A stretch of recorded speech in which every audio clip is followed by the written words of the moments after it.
Hi guys, and welcome to another episode of the Record Drums Online podcast, the podcast where I get to chat and interview session drummers, mixing and mastering engineers, and also music producers. In this episode, I had the chance of interviewing the one and only Tamuz. Tamuz is a phenomenal drummer, producer, and also multi-instrumentalist, and is based in LA. He used to live in Brooklyn, New York, and now he's got a beautiful studio in LA. And in this episode, he shows us how he likes to record drums, his mic setup, the processing he uses to make a beautiful sample packs, which are used by top artists such as Logic, Chance the Rapper, Bootsy Collins, DJ Jesse Jeff, the list goes on. And he tells us how he built his own brand from being a live session drummer and then switching into making sample library. And so definitely make sure to stick around for the whole episode. And as always, make sure to subscribe, like, tell your friends and all that good stuff. And yeah, here we go. Without further ado, here he is, Tamuz.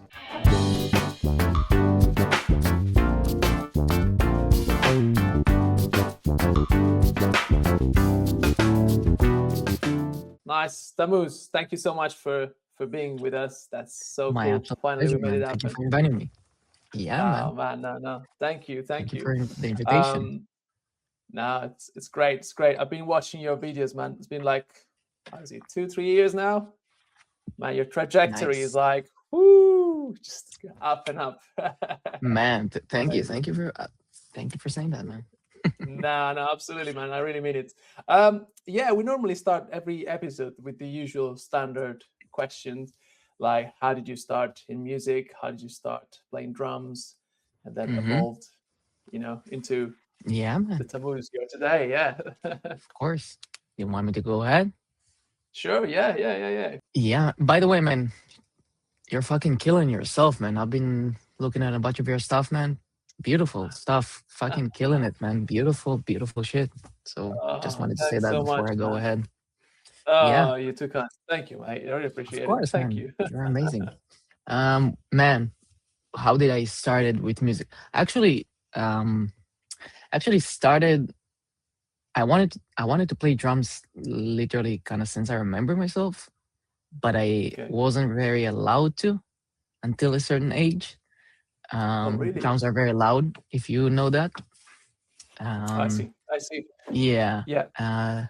Living in a building and like with my parents and stuff, and I think they like got me some guitar lessons when I was how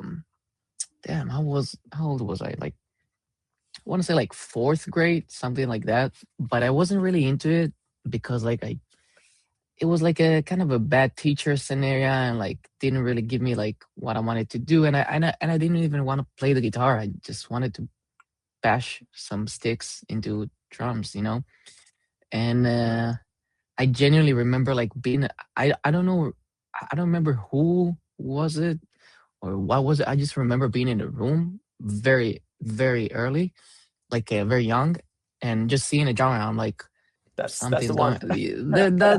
That's pretty cool. What's going on there? Like, I kind of fuck with that. And I genuinely remember myself like being like wanting to play drums since a very early age, but I only like started playing drums officially when I was like around 13, and kind of a late bloomer, and yeah, man, actually, my grandmother bought me my first drum kit. It was a Mapex Voyager, and which is that kick drum over here. I'm not gonna lie, I see. which I sawed in half and like took off the shell. And I just have a thing with like torturing drums and cymbals and shit. I like love taking them and like sawing them in half and like putting some holes in them. Like, it was kind of my thing for a second. My father is a carpenter, so I was spending a lot of time in his carpentry. So I was just in his carpentry, just fucking drilling holes into cymbals and cutting them off and like cutting drums and shit. And then I would come to gigs and everybody would be like, bro, your drums are fucking... people would give me shit about like, did you pay only half price for this shit? And I'm like, no, I actually ruined it myself. So, so that's that. Man, an artist full on, like just, I don't know, man. I was just like, I was just like, I I was getting bored with some of my gear, and I was like, let's start drilling holes in it, you know. And then sometimes I would get some cool shit. Not gonna lie, I still have some. Let me show you for a second. To be honest, Mhm. I still have like lots of cymbals that I drilled and like that kind of sound really nice. I'm not gonna lie. These two cymbals, for example. Is that a hi-hat? Oh wow, man, Yeah, man. That that's a lot used to of be holes. like, yeah, it is. Holes and like this. I used to play very loud back in the days. Nobody knows that, but like, so I just used to break a bunch of cymbals. So I would just like cut more things into them and then cut holes to make them not break that much. Yeah. And shit sounds good. I'm not gonna lie. Um, Matt, I'm the same. I've got this this A custom Zildjian from since I was 14. that's an It was A like one of custom my build, first. man. Yeah, Is that yeah, the one? Okay, yeah, yeah, man, it man. sounds And really then, good. thank, yeah, It they sounds do. They sound like so beautiful that I want to ruin them. I know I'm the same. I've that A custom Zildjian I have. It's actually sounds better, broken than Oh than it yeah, does than it used to do. fuck yeah. Yeah. So yeah, anyone listening, just take your A custom and just Just break them. shove them into a machine or drill some holes in them, and then Yeah. it's not about the sound, man. It's about how people will react when they see it. That's what it's about. So Yeah. yeah, True. and Nice. yeah, man. So yeah, I started playing around like 13. Had a very fun beginning, like in term like so I started practicing drums, playing drums like with a drum teacher, and that went on like for like a year, or maybe even two, around a year or two. And at a certain point, like I'm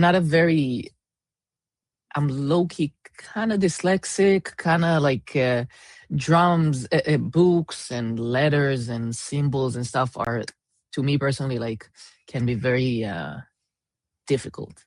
And I was studying from some drum books, like everybody knows, like Mini Monster and like there's this book called Rockin' no Rocking bass drum book. Is it that one? Rockin' Bass Drum. That might be this one. Yeah, I Yeah. think Okay. just like doing a little bit of Mini Monster, a little bit of Rockin' Bass Drum, and then like what's it called, the 50 something for the like the marching Oh kind of yeah. thing. The 46 rudiments, all American rudiments or something like that. No. Yes, something like that. Yeah.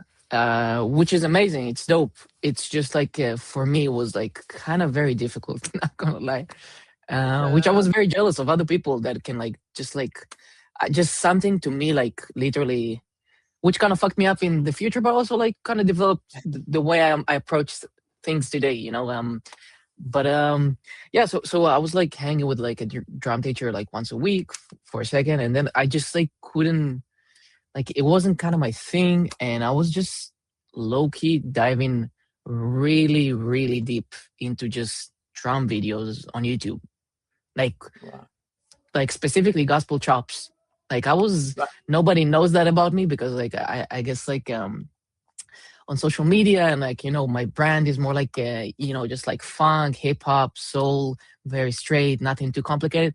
But bro, I was shedding gospel chops for like years, Really? for Wow. years. Yeah, I was practicing that shit all day, every day, getting a DW 9002 with the rocking the double bass drum, doing some animals as leaders type shit, and like Marat Garska and like Tony Royster type shit, and like Dennis Chambers. Yeah, like very stuff that like people would never actually imagine I would do this kind of stuff. No.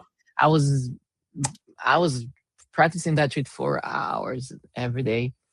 And yeah, and I was, and other than that, I was very much so just rock. I came from Bonham, and just Loki Bonham, and Chad Smith, man. Chad Smith is my fucking hero. Like Red Hot Chili Peppers will forever be proud that it's like my first band ever that like I actually fell in love with.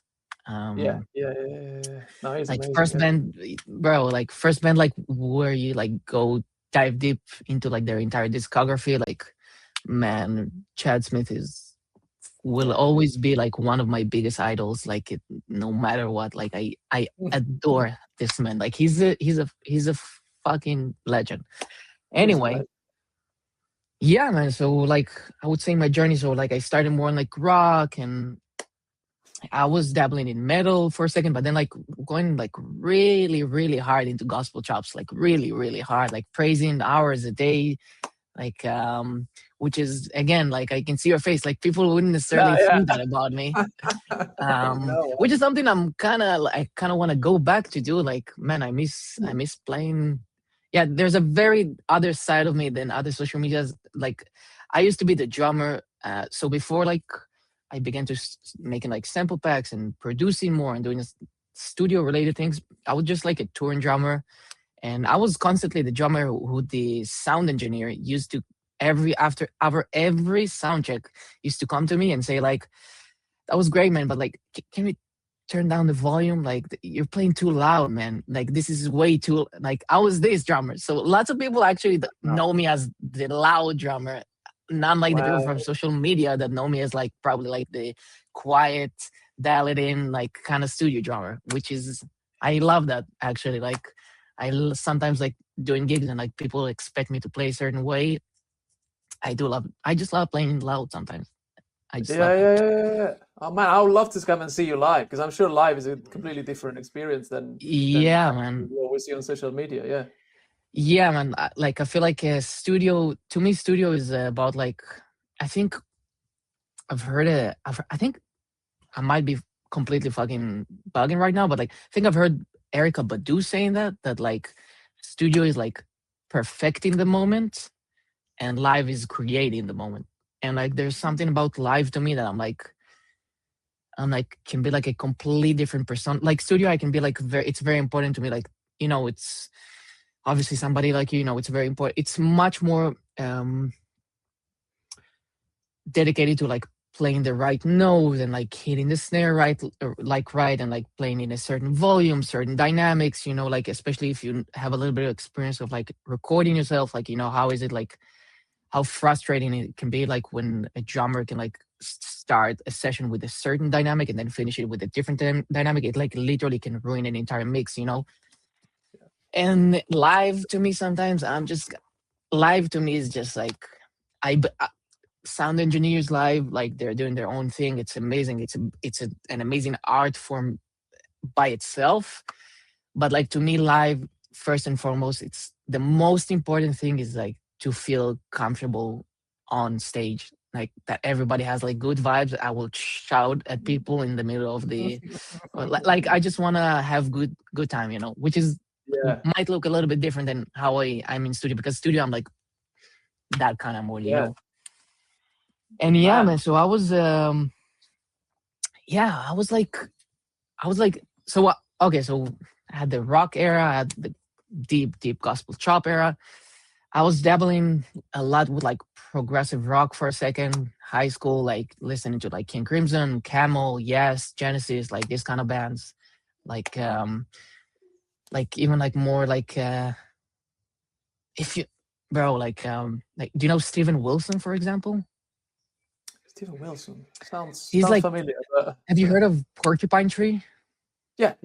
Porcupine Tree. Yeah. Gavin Harrison. Do you know Gavin Harrison? Yeah. So like going deep in like Gavin Harrison type stuff, Nice.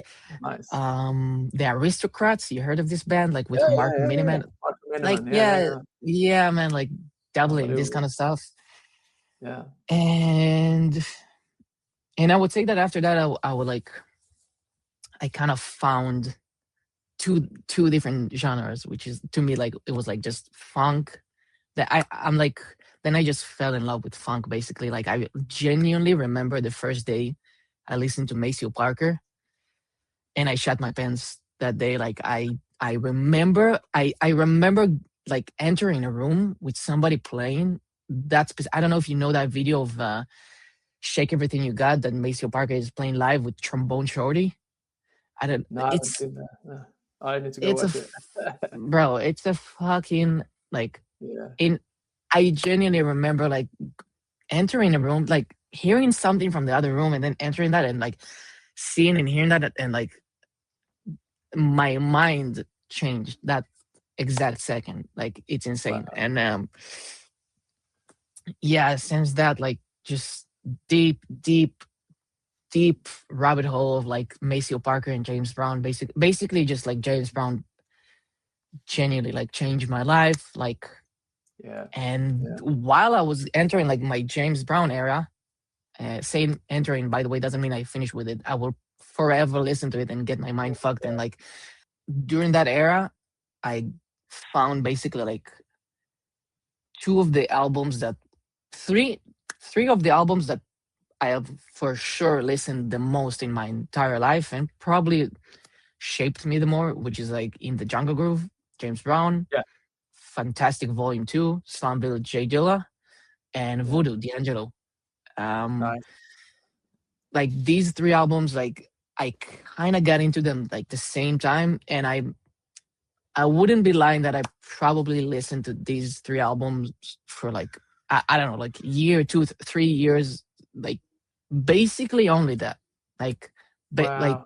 Yeah. I don't know, and I would continue like I kind of developed like a love hate relationship with those albums because I would listen to them so much into a certain point that like I remember like some friends like making fun of me like because like sometimes I would need to like not listen to it like for a few months to just Yeah. Yeah. like I would Refresh feel like your ears. Yeah. exactly man, like that's what I was saying about like books. Something to me about like reading like can be very nice sometimes, but like lots of times reading to me that I it's not information to like sometimes I need to like so I remember like just listening to Voodoo in the Jungle Groove and Fantastic Volume 2 and just like still do. I would still listen to these albums and still would get my mind blown every single time. Wow. Okay. And yeah, man. So So you used to yeah. play along to these records, yeah? You used to play along to all these. So I'm being fully honest right now. So I used to be very scared to play along these records. Like I wouldn't be playing along these records for years because like something about like developing like an imposter syndrome, but also like it sounds kind of funny, but like it was like a Bible to me. Like I was like like Yeah. I would say I started playing to In the Jungle Groove at a certain point, definitely because like just trying to like for a certain point I was just trying to sound like Clyde Stubblefield, to be honest. Like for a certain like period of time in my life I was just like I just want to have ghost notes like Clyde Stubblefield and like just practicing on my left hands and like all this stuff. And during that time I was probably listening a lot to Lettuce, if you know that band. Adam Deitch, bro. Adam Deitch, Tower of Power, David Garibaldi, like these like just funk cats that like genuinely like, man, I love Adam Deitch and all these Yeah, cats. yeah. But yeah, So just much trying to fun. lock in. Yeah, insane, and just like trying to lock in Clyde Stubblefield and like developing that left hand and like being so annoyed that my ghost notes are not good enough. So I was just like starting to just. I used to be kind of crazy in terms of like I felt that my left hand was just keeping me back for a lot of time. That I was Right. just starting to think to myself like, okay, because I was practicing like singles all the times back in the days. I still need to. I wish I would do it today, but like, just like and like Mueller technique and French technique and like doing everything and like practicing with pillows and shit. But my left hand would always keep me back, and I was just starting to be like, okay, I should start like developing my brain parts of my left hand, not only the muscle. So I basically started just writing on my left hand and just brushing my teeth on my left hand and Oh, like wow. answering the phone and then like stuff that you wouldn't like even think about that you're doing day to day, like opening the door or Yeah, like yeah, cutting the yeah. knife. And then like it became like this era where I'm just like so obsessed with my left hand that I'm like 10 years, that was basically 10 years ago or something like that. And like it's a kind of psychosis I developed that I'm basically like a lot of stuff today I'm much better on my left hand than my right hand. Like Wow. I Okay. would like Nice. cut vegetables on my left hand better than I do it on my right, and like answer the phone and then like I used to just practice for years, basically fucking some gigs at the beginning, just like like open hands, like John Yeah, Backwell left-hand lead. style, like Simon Phillips, Nice. Yeah. and Beautiful.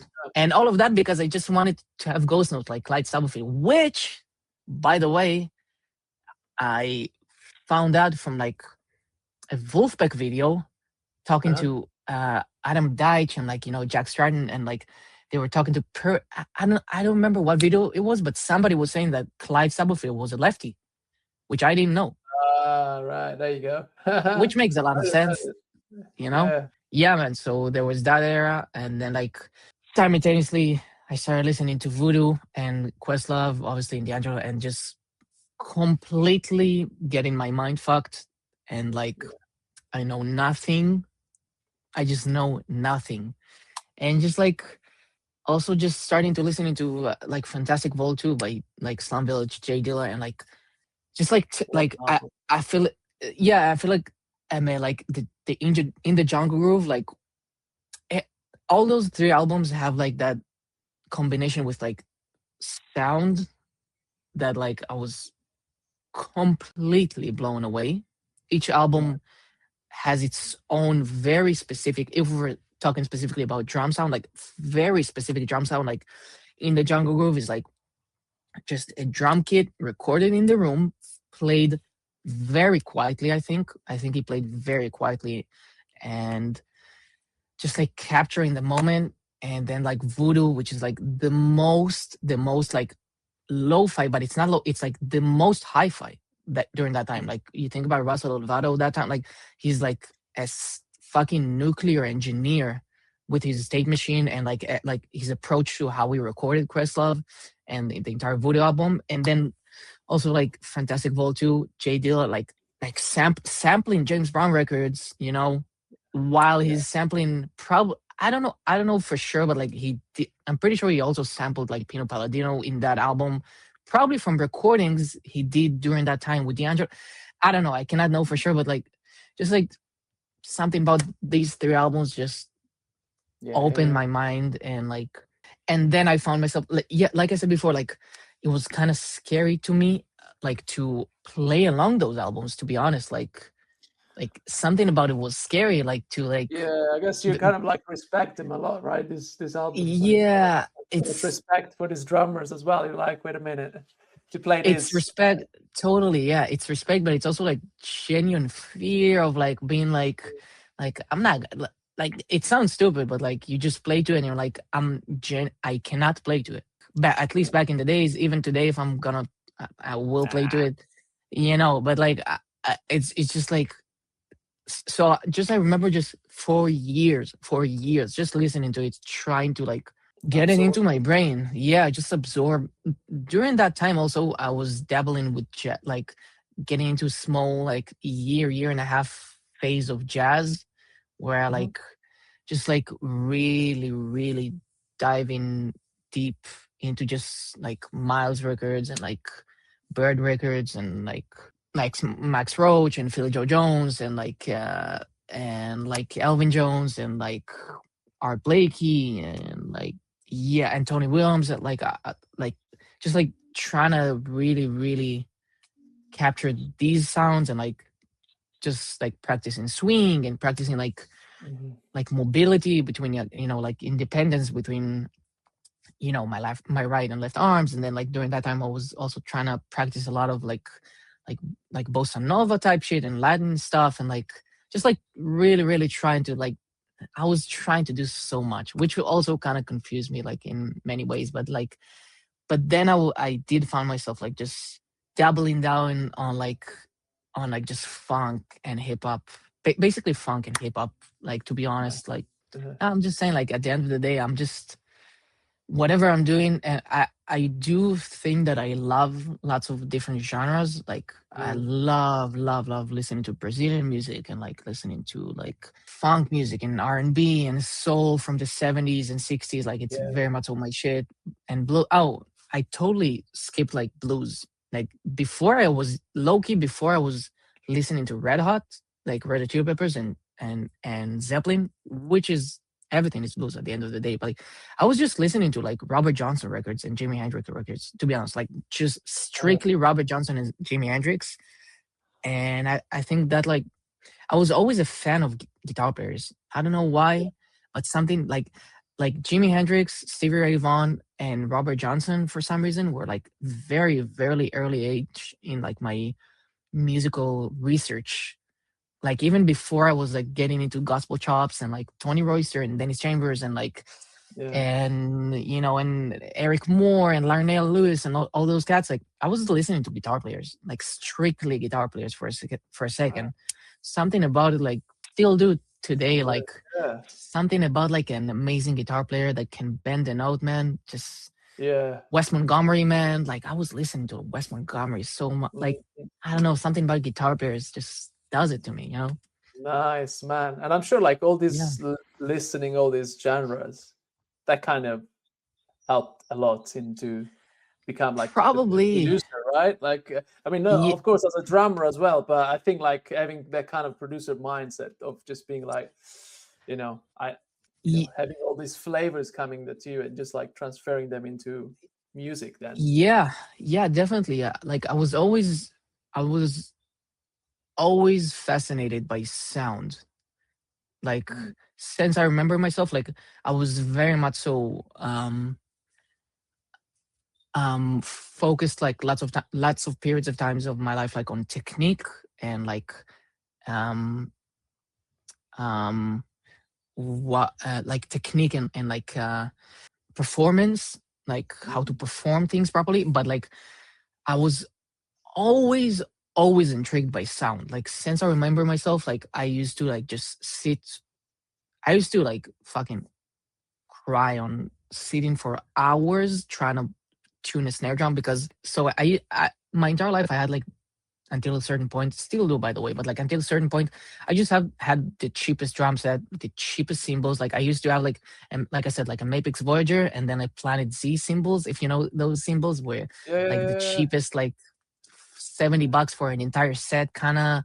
Like I used yeah, to have yeah, yeah. like Planet Z cymbals and like Mapex Voyager for years. For years, I was just so obsessed with like tuning my drums, like so Mm. ridiculously obsessed that like so I was living at my parents' house and like we were living in a building, so I didn't have a practice room. I was practicing in my very very small room, which I had like a double bed, and like if I would put up my drum set, I wouldn't have any space to walk literally in my room. Like the entire Right. space was as a side of a drum set, but I used to like I used to be allowed to practice twice 2 hours a day from between 4 to 6 because that was the time that my neighbors would allow me and they wouldn't call the cops to practice. So I used to every day run back from school, and then like so I had like a double bed, how it's called, like like a Yeah, double yeah, layered yeah, bed. So I used to yeah. like put my drum set on top of the bed, and I would take like it would take like 30 minutes to me each time, like to take that drum set, Wow. like because it was a Mapex Voyager, like, and it's like a 22 by 18 and a 12, 13, 16 tom, like big drums, and like just, and I was also obsessed with some shit, and I had like a double pedal that time, like just like each time. So for those 2 hours, I would need to be like an hour at least before after school to be back at home, grab something to eat real quick, and then like take down the drums, and then and I'll also like be so OCD about it, like need the bass drum to be like proper and need to like the snare drum to be like this. And I would be so obsessed with like also like emulate other drummers, like the way they sit and like the way they hold their drums, and like the snare is here, not snare is here, and like cymbals here. So, like I used to just experiment with everything that like just understand this vehicle. Yeah, But I yeah, used yeah, to be so fucking obsessed with tuning the drums that those 2 hours sometimes that I would be only allowed to play, I used to, I'm not even joking, like an hour and a half just fucking trying to fucking make the snare drum sound like a Tony Royster snare drum or Dennis Chambers snare drum or something like that. And I would have like the shittiest drum heads and like a Mapex Voyager snare drum. And like, but I used to just like, I think that, which like was so frustrating from one point of view, but I'm actually very happy that it was part of like my journey. Sound to me is like so important, important. like Yeah, yeah, like yeah, and like knowing how to tune your drums, and yeah, like I don't believe also that there's like bad sounding drums. I genuinely don't believe that. There are definitely non-versatile drums. yeah. Um Okay. but like I genuinely think that you can make every single drum set sound dope in at least one specific way. You know what I mean? Yeah. Even if it's Okay. that trashy sound or that high Mhm. snare sound or the Yeah. kick sound, you know what I mean? So yeah, Yeah. There is a space. There is a place for everything to kind of work. 100%, man. Yeah. Is 100%. there, is there like a way that you normally like to tune your drums? Like, I don't know. Of course, like, do you, for example, tune every time for a song, like a specific song? What's your approach on tuning? Yeah, yeah, it depends on like what sound am Okay. I looking for. If I'm looking that Mm. Medeski Martin Wood, like kind of Yeah. open drum sound, I would probably, tune I wouldn't necessarily pick a 22, 24, 26 inch kick drum. I would go maybe to a Yeah. 16 to an 18 one and kick it quite high, not put any gaffer tape on it. And many people, if you can see, like many people give me lots of shit about my gaffer tape I put on my drums. It doesn't look amazing, but sometimes it just does great job. But if somebody sends me a song, it's very important to me. Like I can I can have that approach of like, let me just put something on it, but I kind of would always prefer to be like, I don't know if some people are like afraid to ask it or something. I feel like it would give the artist also much more comfort, where I just say like, I would just go to the artist and be like, can you send me a bunch of drum reference sounds? Yeah. Not out of like like just out of like, how would you want me to approach this? Like and then from and like my goal is to be like, my experience, like I can provide you this kind of sounds. And then obviously, if you'll be like, you send me like a 70s record reference, I wouldn't necessarily take the Questlove breakbeat kit, you know what I mean, with a 16-inch kick and shove a pillow inside it. You know what I mean? I would Yeah. probably go more into open tuning kind of drums and like Mhm. yeah, like I Good. would just No, no, no. ask Great. Yeah. the artist like, what would be your Yeah. drum reference, and then try to like, and then I have like an arsenal of drums that I can definitely like have pre-prepared kind of these kind of sounds.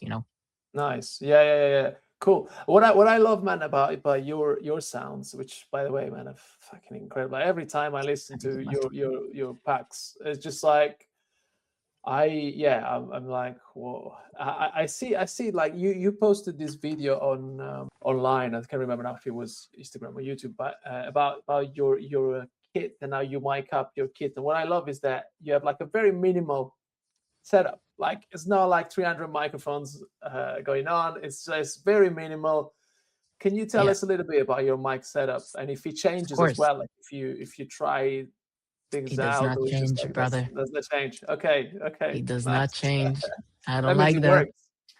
I I have a very specific approach to miking my drums. Mhm. Um, it's kind of an old school way to approach it. I'm not saying my way is the right way. I will never say that about anything, because the moment somebody says to me like, this is the way, I would probably automatically not think that's the way, because there isn't a right way to do something. So whatever I'm about to say is not the right way. It's just the way that it fits Yeah, my uh your sound. Yeah, goals. Yeah, yeah. exactly. The way I look at it, I don't want to touch my fucking microphones. I don't want to touch them. I have a set. So what I do, I have like 11 mics, 11, Wow. 12 mics, something 11 to 12, 13. I will never use that amount of mics in a mix. My mixes generally go between 1 to 6, 7 mics, like top, and let's be honest, 3 of them are barely in the mix. But my approach to it is, um I'm not a professional. Like, probably like the audio engineers would be mad at me or something for saying that or something. I'm not a professional audio engineer. I'm not a genius when it comes to this kind of stuff. My thing is vision. I need a clear vision, or at least a direction to what am I trying to do. And with that, I think like there is so many ways to get into that vision with things that are not regarding mic placements. Um, I feel like there's so many things to reach that vision with the way you play, your dynamics, the kit that you choose. Genuinely, these three things, like the kit and two things, the kit and how you play.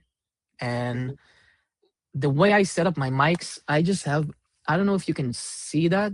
Can you see the whole thing? Do you want me to? I mean, Let me. up to you.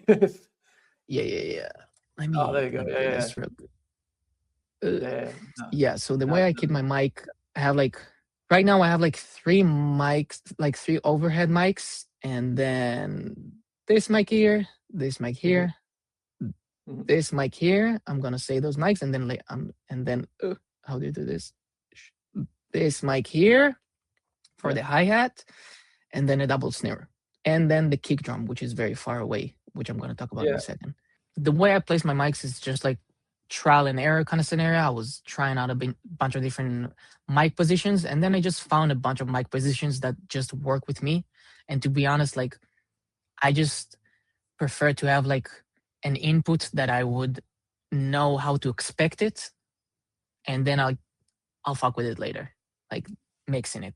So just in terms of actual positions, like I just have like a double overhead with like small diaphragm microphones, P170 they're called, very regular mics, nothing too crazy. And then I have another mono overhead, which I don't use that much. And then I have like three, if you can see those three mics, 1, 2, 3. This is a Sennheiser 441. And all of them are kind of in the same position, if you can see. Okay, so the way I try to approach miking the drum set is ears. I love that it's called the crotch position, I think. So I love that kind of miking because like it would genuinely be like if I'll put my ear there, I would probably hear the entire kit very good. And especially the lows of the kick. So a lot of people ask me like, how do I mic my kick drum? I do have a kick, like a very far away kick mic drum, but I literally barely use it ever. Like most of my kick sounds always all the time come from the crotch position mic. Like literally I barely use any kick drum mics.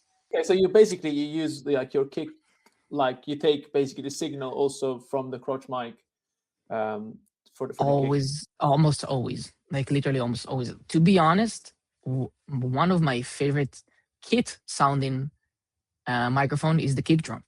I have like the basic Shure 52 beta, something. 52, I just take it like it. If you can see, you can see right now. It's not close to the kick. It's very far. No, it's quite far. Yeah. I love the way my drum kit sounds through it, not the kick drum. Lots of times I would even put like a low pass because like something about the snare and the cymbal through that mic being far away from the kick drum, something hits. I don't know why. Positions. For snares, do you have like a SM57s? SM57s, top and bottom, nothing too special. Like those microphones, do you kind of like those three microphones that you use like very close to each other? I see that. I think that's the Cascade one. And that's a Cascade, and that's the RB500.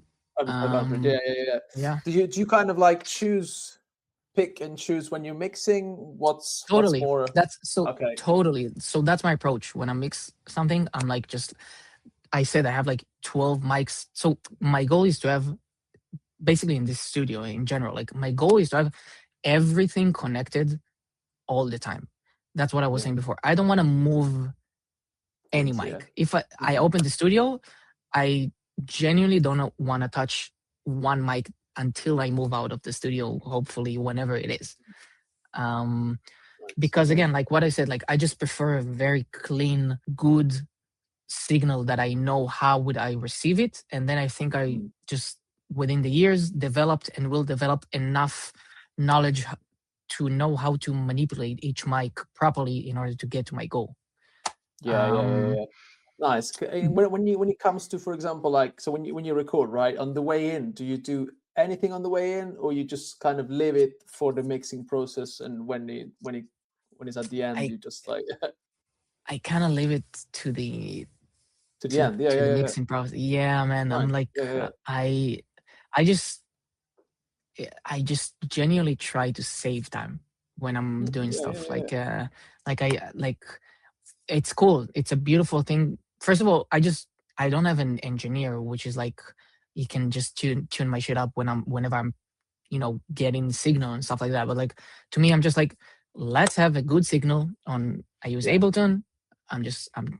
I want to see the lines properly. Good. Doesn't Mhm. have any hiss. Doesn't have anything. Let's start working with that later. Nice, nice. Okay, okay, okay. No, that's great. It's great. It's great to know. So it basically is like a raw signal from the start, and then you leave everything for the mixing. So Yeah. is it a lot basically in terms of playing versus mixing? Like how do you Oh, playing is so important, man. yeah, exactly. Playing. Because I see you like every time, when your playing is very, I want to say it's not always quiet, but you very delicate sometimes because and you can hear it like oh sometimes you play with a brush, sometimes I watch all these videos where you're just like playing very quietly and probably I don't know the preamps they're like smashed like they're so loud and that's why I'm probably kind of keeping the yeah Um. so So another thing, I don't know if yeah I should say it if it makes me look bad or something. I'm not touching the preamps, man. I'm not touching the okay fucking yeah preamps. no Like I said, no I'm just it's I'm all set just up it's trying all set to up yeah I'm just trying to save as much as time as possible and then yeah fuck with everything later, you know? nice nice But exactly like what you said, like obviously playing quietly, sometimes it's what you need to achieve certain sounds. Not all the times, not at all.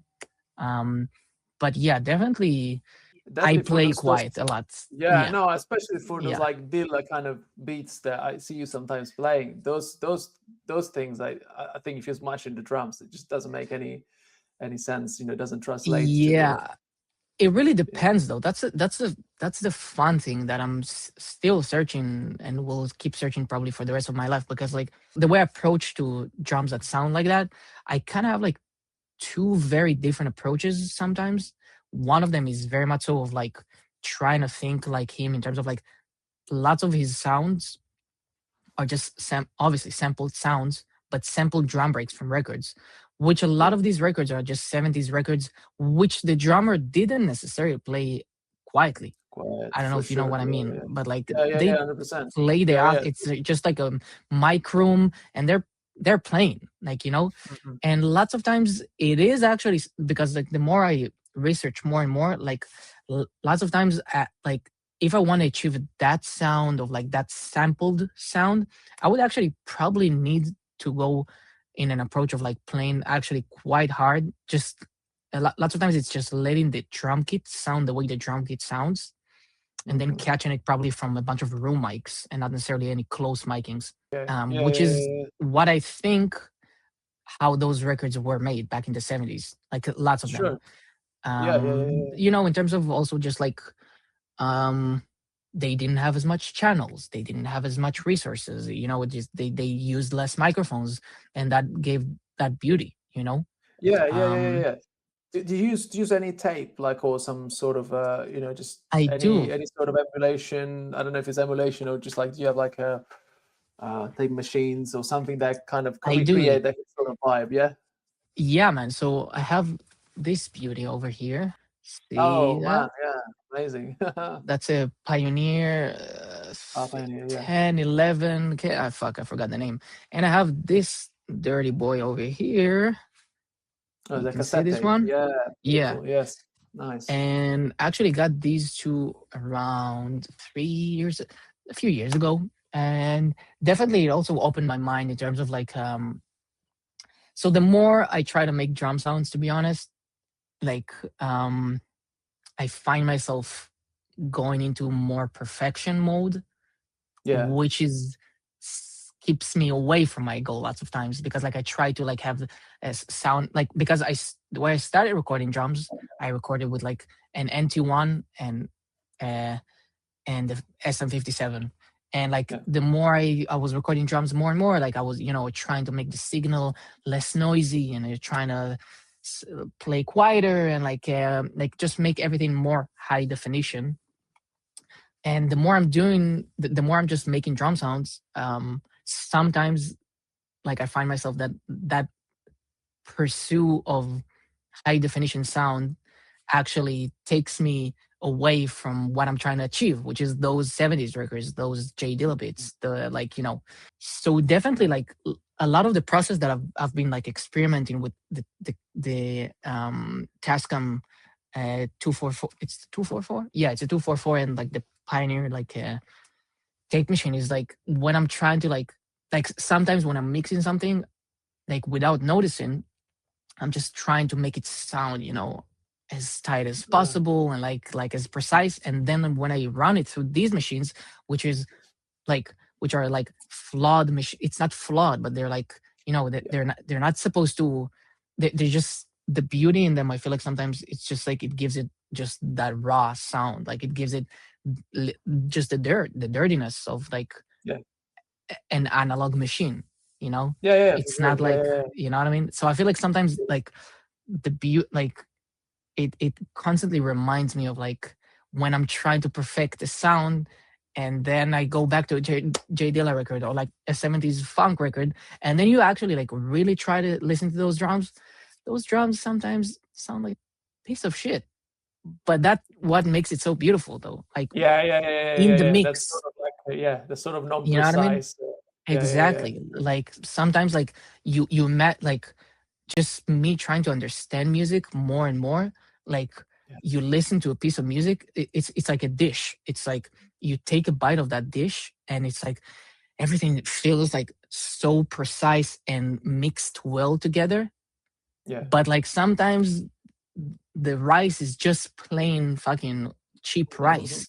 You know what I mean? But Yeah. with the lentils or the stew or whatever, it makes so much sense. You know what I mean? Yeah. And Yeah. like Yeah. that's what 100%. I'm trying to do sometimes, like, not make those drums sound so precise and Yeah. beautiful. Yeah. You know what I Yeah. mean? So high detailed, yeah, yeah, for sure. And well, when did you kind of have that sort of shift from, because as you were saying, you were a player and just played live and all that. How did you develop? Because I've seen you kind of going into that that world that where you are now, and like developing your own brand of just doing drum loops, Yeah. and when did you was it there was any moment where you kind of were like, you know what, actually this is why I'm gonna do, and I'm gonna pursue more this career instead of just like, because I guess like when you started probably you wanted to be like a session drummer, or I don't know, just like full time, just playing live shows or whatever, and then you kind of shifted, right? Yeah, yeah, yeah, definitely. I definitely, when I started playing drums, when I was starting doing this kind of stuff, I just wanted to be a live drummer, man. I just wanted to tour all of the world. I still do sometimes, like, kind of like I still would love to do that, but I was definitely like, I just want to tour. I just want to play with an artist. It wasn't even like my music, my sound kind of thing. I was just like, I just wanna play the drums, Yeah. and people will be like, fuck yeah, that drummer plays that music properly. But then, like, I would say, like, so during the start of the corona times, which shifted lots of people's in their life, like, gigs were no fucking gigs, like, Mhm. no gigs. I was teaching drums, no drum lessons. um and like I said, I had like an SM57 and an NT1, and a the two. It's not even a pre, like, just this, like, an old Focusrite 2 channel. And I was like, let's play through those microphones. And then I recorded myself, and I'm like, oh, that sounds like shit. That sounds like a piece of shit. You play so much worse than you thought.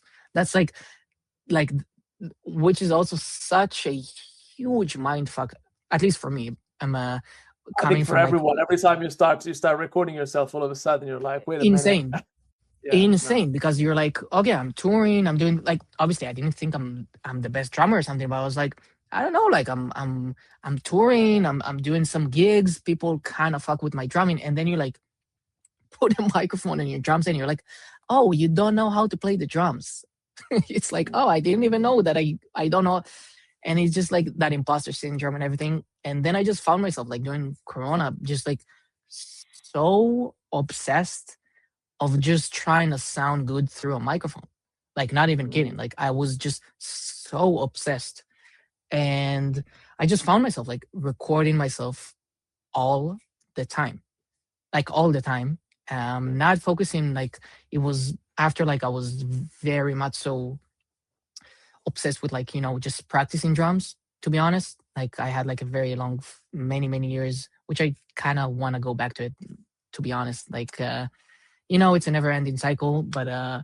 I was Yeah. I Yeah. was For just sure. entering like this phase of just like like recording myself. And to be honest, I hated every single, like, I hated it. I genuinely fucking hated it because I sounded like pure shit. And but something about it just made me like, oh, like, I'm not stopping until This this is shit yeah. This sounds, is not the end. I'm gonna yeah, pursue this. like, Yeah. Yeah. Yeah. of For sure. course. And then I just found myself like during Corona, like just being so obsessed with that, and without noticing, just like, and then I just like, I just used to mix myself and like record and mix like 4 hours a day, every day, 7 days a week. And then I remember, I like, people during Corona started like doing live streams and Twitch and like Discord and all that stuff. Like, my like producer like making beats live, and then be like, send me your drums, I'm gonna use them live. And then I never sent any of my. So I just found myself during Corona like recording myself so much, and then like gathering just like a lot of recordings of myself without Yeah. any intention whatsoever Yeah. to do something with it. And then during Corona, while I'm mixing my shit all day, I'm just seeing like producers like on Twitch and stuff like that, like on Facebook, like just like being like, send me drums, I'm gonna make stuff with it. And so I started sending it to a bunch of producers without any intent. Like, Yeah. the intention was purely like, would the producer fuck with these drums, basically that. And then I just found a bunch of people just like making beats with my drums live. I was like, Mm-hmm. that's pretty cool. That's pretty Yeah. cool. And then like people started hitting me up through those live streams, through Discord and like Instagram and Facebook. And I was like, and like people were just like, where can I get those drums? Like, I just work it. And I was like, interesting. Like, I Yeah. genuinely didn't even think about it. And then I was like, you know what? Like, I just have like a lot of drums, and let's put it out. And then I just found myself like, and then to be honest, then I started researching about this. I wasn't aware of this concept. Like, I was aware of splice, but like these Yeah. type of words like sample packs and like drum packs, drum kit. Like, these are not necessarily Yeah. terminologies that I was aware of necessarily. And then I started researching more and more, and I was like, okay, people might fuck with it. Like, I like, some people reached out to me directly without even trying, and not without even trying, just like without even trying to put myself out there. I was just Yeah. so obsessed Yeah. with just recording myself. Mhm. And then I was like, okay, fuck it, let's start That's releasing that great. shit. Yeah. And then like I was very obsessed with like just I was both obsessed with like recording myself, and then I was like, there's few recordings that I was kind of pleased with. I was like, okay, let's also put it on Instagram, like, because just shot everything basically. Yeah. Believe me, the amount of files that I did not release and I was not happy with, especially at the beginning, it's insane. But then I was No. like, okay, let's find some stuff. Like I wasn't, like I'm saying, like it. I still, record myself sometimes. I'm like, what the fuck am I doing? But like back in the days, I was like, yeah, I was just trying so many things, and then I was like just Yeah. Yeah. starting to release those stuff Instagram, and then like without like just be like some natural traffic just came, and like people were starting to comment and people were starting to like DM me, and then like I was like, okay, Yeah. that Yeah. Yeah. that Let's go looks in cool. this. Yeah. Yeah. Yeah. Yeah. Yeah. And then This could be during it. that time, actually, like gigs were starting to come back a little bit, like, like it was like a year, 2 years after like Corona started, stuff started getting back into like doing more live shows, going back teaching. I had like I was working like I was teaching and I was doing live gigs, and I was also like working at PA system companies since I was like 12 years old, 13 years Mm. old. So I was like doing lighting and sound as well, and like just doing a bunch of all this stuff. And then like at nights before barely sleeping, and then I just like mixing my drums and then trying to set, and then like I was just sending it to just producers and like musicians on Instagram that I was like, you might fuck with that. Like you do Yeah. cool shit. I have a bunch of drums. Do something with it. And then like without even noticing, um, I just like people were starting to come more and more. And then like I opened my Yeah. own website and like started collaborating with like a bunch of different companies and stuff like that. And then like I was like that This like could be, yeah, this people, could be a great yeah, source that of income. Yeah, yeah, yeah, definitely. And I was like, okay, that's crazy. I've never thought something like that would ever happen. Genuinely, like I told you, I was genuinely just I was like a live drummer obsessed of not sounding like piece of shit through the microphones. That yeah. I was just obsessed with that. And then like at a No, certain point, like people, yeah, that's insane, man. That's great. If you have like, do you have any sort of like advice for someone that is like, I don't know, starting out and is like, you know what, I just would love to have my own loop pack or sample pack or drum pack, and just I just don't know how to go about it, or just how to release it. What's like your first suggestion to yeah. someone? Um, I would say my first suggestion is I would divide it to two different things. First of all, do you believe in that? Like, do you actually believe that you can bring somebody that thing, which is like a loop, one shot or something? Like, would that be something that somebody can feel like inspired by? Like, that was Yeah, my goal at the beginning. Like, still do, like, especially today, but like at the beginning, it was like I'm just trying to sound good through the microphones, and then like yeah, I wish this producer would find this inspiring. Like I was obsessed with like a bunch of different producers and I was trying to like genuinely make drum sounds that I would think that they would fuck with. Like mm, I was very obsessed with that. Like just like finding a bunch of producers and be like, and then just directly reaching out to them and be like very respectful. You know, it wasn't about like yeah, at the beginning, especially, it wasn't about like getting something out of it. It was genuinely like I came to a bunch of producers, DM them, basically said like, "Yo, man, you genuinely inspire me. Here is a bunch of shit that I think you might get inspired as well." So maybe like that's a good approach in terms of like, can you bring something that you think yeah. people you're vibing with would vibe with as a Hmm. beginning, maybe, and then just also just in terms of like the other side, just like be very intentional. Try to have a very specific develop a brand like that is very understandable and visually, and also just like what do you present, like in terms of like the amount of files, how would you organize them properly, triple Nice. Yeah. check everything you do, make sure that like it's like the small boring things, but like make sure it starts properly, make sure it's ends properly, make sure Mm. like it's not clipping, it's not too loud, it's not too low, it's very approachable. How would it be organized when you bring it to somebody, because it's a product also at the end of the day, like Yeah, yeah, yeah, yeah. Yeah. you open a product, you want it to be visually Yeah. comfortable but also like attractive, you know. That's great. That's great. That's awesome, Matt. We normally do this thing, but I mean, we already over now, so probably I don't know if you have time. Is we do like a 10 rapid fire questions, which is never Go ahead, rapid man. fire. So top three albums for best drum sound that you love as of Ah, today. that's not fair, man. Nah, no, it's the hardest question.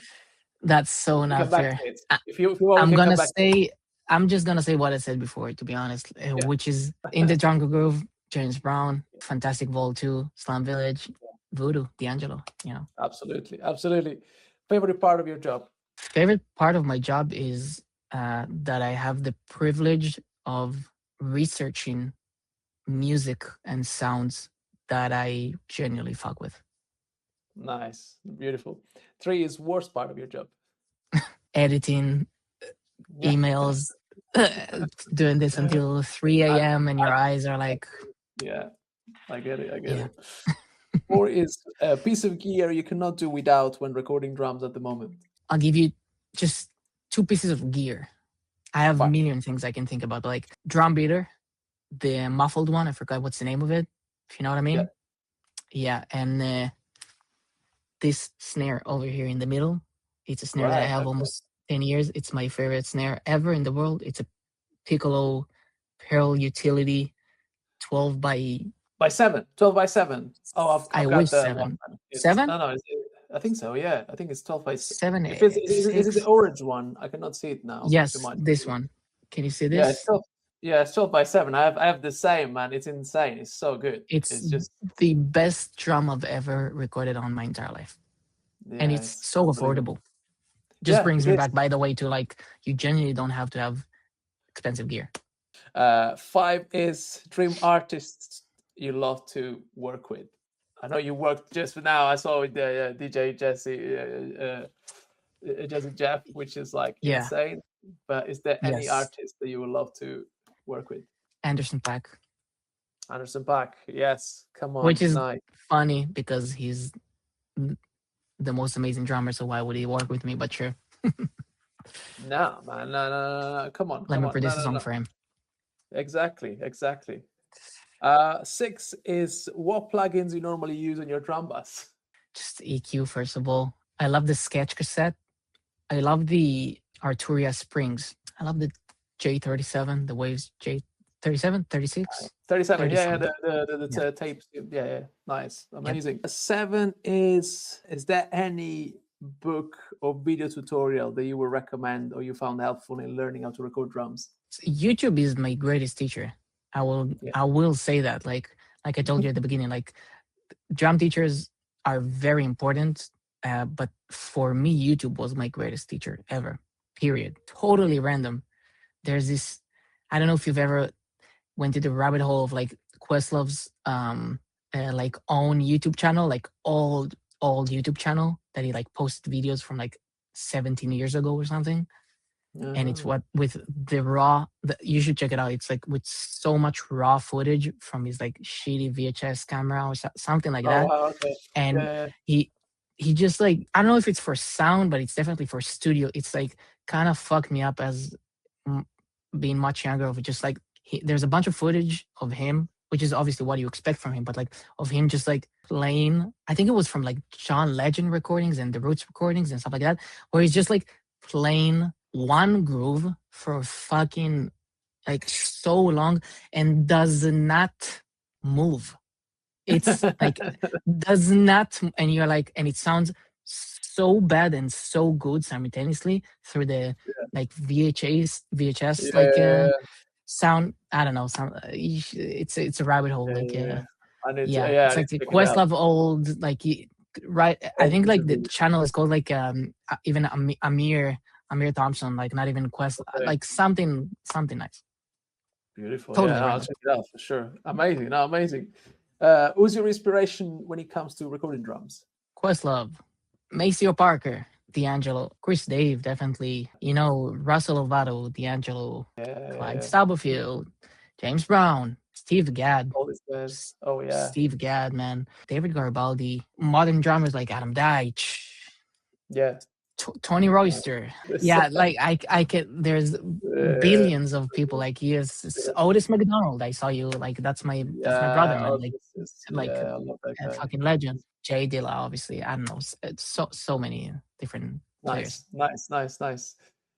9 is best advice you've ever received. Be musical. Don't overplay. Just don't overplay. Best advice. Nice. Ever. Amazing. And 10 is worst advice you've ever received. Worst advice. Make sure everybody notices you. Like, all right.